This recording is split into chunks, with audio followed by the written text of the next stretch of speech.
Welcome to Capital TV News. I'm Yana Miche. These are the stories making headlines. Cabinet Secretaries Kamau, Kambi, Chirchir and Koskei have left office to allow graft probe.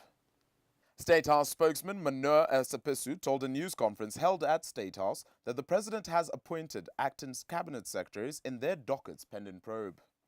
Mr. Felix Koskei, Cabinet Secretary for Agriculture, Fisheries and Livestock Development. The President has instructed Mr. Aden Mohammed to act in his place. As you know, Aden Mohammed is the Minister for Industrialization. Second, Mr. Engineer Michael Kamau, Cabinet Secretary for Infrastructure and Transport. The President has instructed Mr. James Macharia, our Cabinet Secretary for Health, to also act in that capacity. Mr. Davis Chirchir, Cabinet Secretary for Energy and Petroleum. The President has instructed Mr. Henry Rotich, the Cabinet Secretary in the Treasury, to act in his place. And fourthly, Mr. Samuel Kazungu Kambi, Cabinet Secretary for Labour. The President has instructed Ambassador Rachel Omamo, Cabinet Secretary for Defence, to act in his place. The following senior officers and principal secretaries have also informed the President that they have complied with his directive. Mr. Francis Kimemia, Secretary to the Cabinet. Mr. Mutea Iringo, Principal Secretary for Defense. Mr. Nduva Muli, Principal Secretary, State Department of Transport.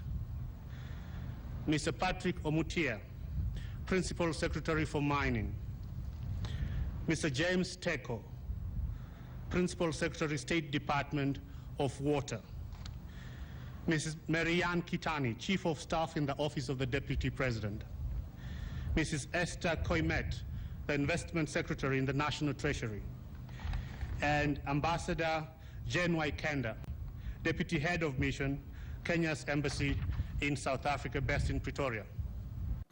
Agriculture Cabinet Secretary Felix Koskei has stepped aside following the directive by President Uhuru Kenyatta.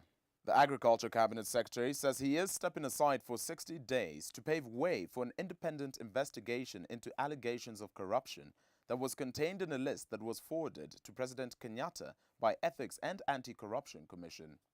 I have chosen this road, less traveled, not because I am guilty of any allegations, but to lead by example, because public service is based on trust, and once the public confidence eroded, the right thing to do is to step aside. As a firm believer in the ideals of democracy and the rule of law, I know fully well that in the fullness of time, I'll be vindicated of any impropriety, and as the scriptures counsel, you shall know the truth, and the truth shall set you free. Thousands of Kenyans walked today for a cause that is raising funds to train midwives. The charity event, dubbed the Save a Mum Walk, organized by the Chase Group Foundation, was held at the Gong Road Forest Sanctuary in an occasion that was flagged off by Lady Justice Jockey Dongo and attended by over 5,000 participants who walked a 10-kilometer stretch of the sanctuary.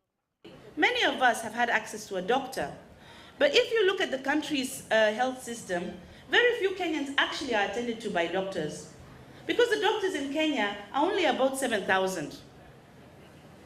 Most of us are attended to by nurses or clinical officers or midwives, because those are the people who are at the village level where we can access health care. The doctors are 8,000. Out of those 8,000 doctors nationally, only about 500 are gynecologists.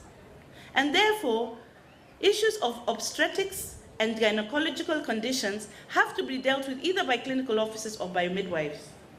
Now on to sports. A superlative display of teamwork delivered the most coveted prize at the 2015 World Cross Country Championships in Jiang, China.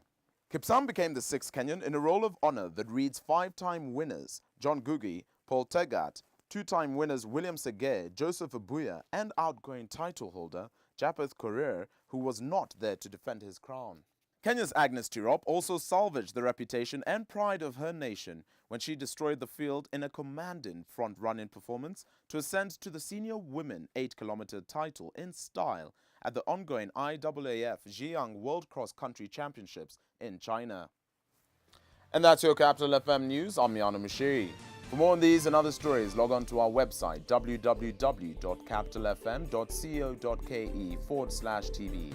Good evening.